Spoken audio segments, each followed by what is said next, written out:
Em nome do Pai, do Filho e do Espírito Santo. Amém.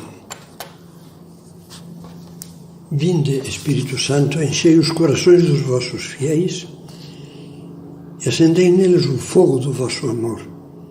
Enviai o vosso Espírito e tudo será criado, e renovareis a face da terra. Iniciamos a 7ª meditação. Aquela meditação que dá continuidade ao encontro de Jesus com Pedro à beira do mar da Galileia. No final do seu Evangelho, São João nos conta que, após o diálogo de Jesus com Pedro, que meditamos na última das meditações, na anterior, depois desse diálogo, os dois continuaram caminhando pela margem do lago, conversando os dois, Jesus e Pedro. Num dado momento, inesperadamente, o Senhor parou e fitou Pedro nos olhos. Antecipando a perspectiva do futuro, disse-lhe: em verdade te digo, quando eras mais jovem, cingias-te e ias para onde querias. Mas quando fores velho, estenderás as tuas mãos e outro te cingirá e te levará para onde não queres. Por estas palavras, comenta São João, indicava o gênero de morte com que ele havia de glorificar a Deus. E depois de assim ter falado, acrescentou: segue-me. Repara que não diz o gênero de morte que haveria de sofrer. Pedro foi crucificado, mas com o qual haveria de dar glória a Deus. Assim foi, durante a perseguição do imperador Nero, Pedro foi preso em Roma pelo crime de ser cristão e, amarrado como um bandido, foi levado ao patíbulo, onde o crucificaram. O apóstolo, cheio de fortaleza que o Espírito Santo lhe infundiu, padeceu e morreu serenamente. E, segundo a tradição, teve o detalhe delicado de pedir que o crucificassem de cabeça para baixo, pois se considerava indigno de se comparar com o seu Senhor Jesus. Nessa conversa de Cristo com Pedro, há uma primeira mensagem. Uma primeira mensagem que consiste no modo como Jesus fala da morte. Outra mensagem que é a alusão serena que faz ao martírio. Detenhamo-nos um pouco em ambas mensagens. Desde já é importante perceber que Jesus fala da morte e da dor com tanta naturalidade que é evidente que não acha que nenhuma das duas seja uma coisa terrível, uma grande desgraça, um desespero. Isso faz pensar. Primeiro, mensagem sobre a morte. A própria naturalidade. Naturalidade séria e grave, mas serena, com que Jesus fala, com que revela que para o Senhor a morte não é nem a destruição, nem o fim de tudo. Ele mesmo havia dito que morrer é passar para a casa do Pai. Quer dizer que a vida nesta terra é apenas um caminho. Uma bela missão a ser cumprida aqui. Um caminho que depois, após encontrar o amor de Deus, avançamos para o amor definitivo, o céu, que é a plena união com Deus e o convívio eterno com os amigos de Deus. Este é o verdadeiro fim do homem. É uma verdade que Pedro, sob a luz da fé e com a graça do Espírito Santo, sem a qual é impossível entender estas coisas, compreendeu muito bem como se reflete nesse trecho da sua primeira carta. A primeira carta de São Pedro, no capítulo 1. Bendito seja Deus, o Pai de nosso Senhor Jesus Cristo. Na sua grande misericórdia, Ele nos fez renascer, pela ressurreição de Cristo dentre os mortos, para uma viva esperança. para uma herança incorruptível, incontaminável, imarcessível, reservada para vós nos céus. E na sua segunda carta, São Pedro escreveu: portanto, irmãos, cuidai cada vez mais de assegurar a vossa vocação. Assim vos será aberta largamente a entrada no reino eterno de nosso Senhor e Salvador Jesus Cristo. O triunfo, a realização autêntica da vida é a salvação eterna. É amar, ser santo, é ir para o céu. Jesus dizia: que adianta alguém ganhar o mundo inteiro se vier a perder a sua alma? Sem olhar para a vida eterna, todas as grandezas e conquistas deste mundo não são senão pó dispersado por um vento que passa. Mais ainda, uma vida carregada de realizações, mas virada de costas para Deus, é como um navio ricamente equipado, que navega com cargas valiosíssimas, mas não tem destino, não chegará a porto algum. Seu destino consiste em girar no redemoinho e afundar no abismo.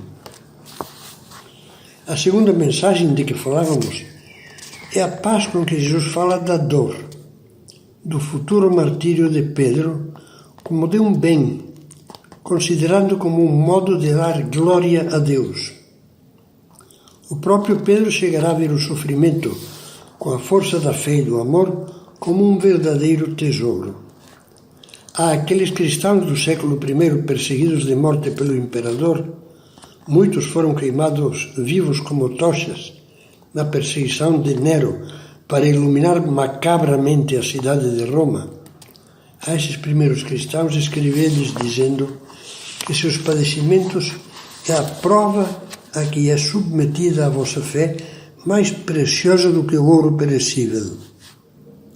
E exortava-os deste modo: alegrai-vos de ser participantes dos sofrimentos de Cristo, para que vos possais alegrar e exultar no dia em que for manifestada a sua glória. Este Jesus, dizia-lhes, vós o amais, sem o terdes visto, credes nele sem o verdes ainda. E isso é para vós a fonte de uma alegria inefável e gloriosa. Ao meditar nesta fé dos que conheceram Cristo, causa-nos imensa pena aqueles que são incapazes de entender a grandeza do fim sobrenatural eterno da nossa vida, que é Deus, que é o amor que dá sentido a tudo, que é o que nós chamamos o céu. E, infelizmente, vêm exclusivamente atrás do prazer, da ambição e da vaidade. E são então como balões ocos, furados, que a morte vai queimar. Só a alma iluminada pela luz do Espírito Santo pode compreender o paradoxo, incompreensível para um materialista, de que amar a cruz de Cristo e do cristão, é o segredo para se ser feliz não só no céu, mas já antes na terra. Este, porém, é o tema profundo que agora ultrapassa a nossa reflexão e pode ser meditado em exposições mais amplas. A última série que nós gravamos, eu digo, e colaborador técnico, gravamos antes desta da ressurreição, foi na Quaresma e Semana Santa, baseada no meu livro A Sabedoria da Cruz, em que se fala disso, do que é a cruz para um cristão que tem fé e que tem amor. Mas agora passemos à parte final do diálogo entre Cristo e Pedro que estamos meditando. Depois das palavras sobre o futuro de Pedro, houve mais um diálogo interessantíssimo. O apóstolo Pedro, diz o Evangelho, voltando-se para trás, viu que o seguia aquele discípulo que Jesus amava, que é João, o narrador destas coisas no seu Evangelho. Vendo, Pedro pergunta a Jesus: Senhor, e este, que será dele? Jesus não quis satisfazer-lhe a curiosidade e respondeu-lhe de um modo aparentemente seco: que te importa a ti? Tu segue-me. Digo que aparentemente seco porque entre Pedro e Jesus havia uma confiança tão grande e afetuosa que é difícil para nós calibrar. Podemos, contudo, imaginar Nosso Senhor com um sorriso meio brincalhão, dizendo a Pedro algo assim: estamos falando agora da tua vida, da tua missão e da tua entrada no céu, não da vida dos outros. Cada filho de Deus tem a sua tarefa, a sua vocação própria. Deixa João tranquilo. É claro que também tem uma missão reservada para ele, e não é nada pequena. De fato, João viveu até cerca dos 100 anos de idade, cuidou de Nossa Senhora, difundiu a fé entre milhares de pessoas, escreveu o 4º Evangelho e 3 epístolas, que fazem parte da Bíblia, nada menos. Mas o que interessa, diria Jesus, é que tu, Pedro, cumpras a tua missão pessoal. Por isso, lhe falou: tu segue-me. Com certeza essas palavras, tu segue-me, provocaram um sobressalto no coração de Pedro. Foi com esses mesmos termos que Jesus o chamou 3 anos antes, à beira do mesmo lago onde agora estavam, para que se tornasse seu apóstolo. Tu segue-me. O coração de Pedro deve ter acelerado. As lembranças do dia da vocação devem ter-lhe voltado à memória, rodando com a nitidez de um filme colorido.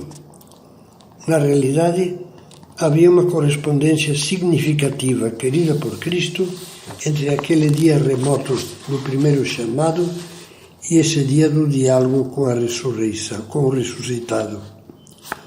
No dia da vocação, Jesus, antes de comunicar-lhe a chamada, fez o prodígio da primeira pesca milagrosa, que São Lucas descreve no capítulo 5º do seu Evangelho. Naquele dia longínquo, após o milagre, Pedro se havia jogado aos pés do Senhor e o Senhor lhe tinha dito: não temas, de agora em diante serás pescador de homens. Era uma definição simbólica da vocação do apóstolo e é também uma definição da missão apostólica de todo cristão. Jesus também a nós nos diz: vinde a mim e eu farei de vós pescadores de homens. Pessoas que aproximam os outros de Deus. A Igreja nos ensina que todos os batizados temos uma vocação divina e uma missão a realizar no mundo. Deus chama-nos todos a sermos pescadores de homens. Não podemos ficar pensando apenas na nossa santificação, na nossa salvação. Não é cristão encerrar-se como num quarto trancado à chave, nas preocupações e sonhos pessoais. Estamos chamados por Deus a envolver afetuosamente os outros, respeitando-lhes sempre a liberdade, nas redes da nossa caridade, do nosso amor fraterno, desse amor que deseja para todos o maior bem, isto é, trazê-los para junto de Cristo, tal como os apóstolos puseram aos pés de Jesus aqueles 153 peixes grandes. Peixes que o próprio Jesus já havia feito questão de que simbolizassem as almas. Farei de vós pescadores de homens. Perguntemos-nos à vista disso quantos parentes, amigos, colegas, conhecidos já levamos nós aos pés de Cristo. A alegria de se encontrarem com o olhar de Cristo, com a palavra de Cristo, com o coração de Cristo. A felicidade de descobrirem junto de Jesus o amor que não acaba e que dá sentido à vida. O mar da Galileia, para nós, é o mundo. E um Pedro recente, o sucessor de Pedro, São João Paulo II, na passagem para o novo milênio, deu-nos como lema as mesmas palavras com que Jesus mandou Pedro pescar no dia da vocação. Duc in altum, mar adentro. Deus quer que recristianizemos o mundo.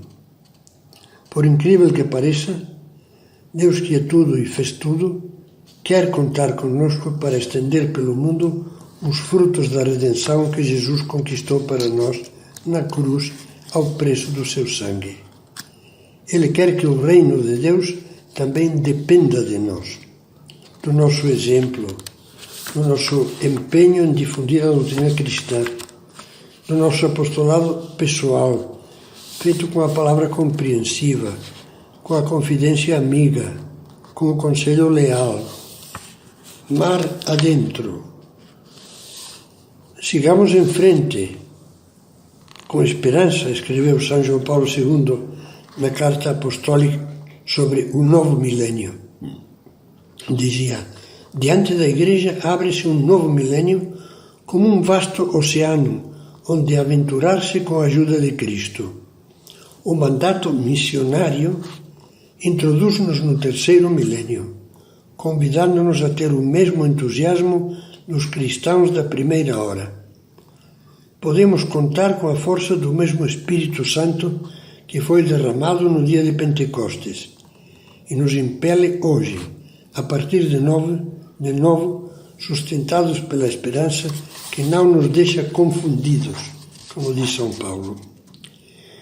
Cheio de um santo otimismo, o mesmo Papa, no início da sua carta sobre o Santo Rosário, escrevia que o cristianismo, passados 2000 anos, nada perdeu de seu frescor original e sente-se impulsionado pelo Espírito de Deus a fazer-se ao largo, mar adentro, para reafirmar, melhor, para gritar Cristo ao mundo como Senhor e Salvador, como caminho, verdade e vida, como fim da história humana e ponto para onde tendem os desejos da história e da civilização. Concluímos esta reflexão. A vida tem como meta certamente o céu.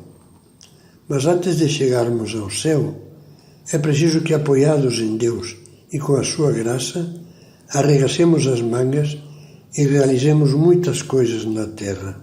Sobretudo é preciso que ajudemos muitos a terem a alegria de encontrar e amar a Deus, porque Cristo nos deu essa missão no mundo. Ele nos ajuda. Como prometeu, está conosco todos os dias e confia em nós.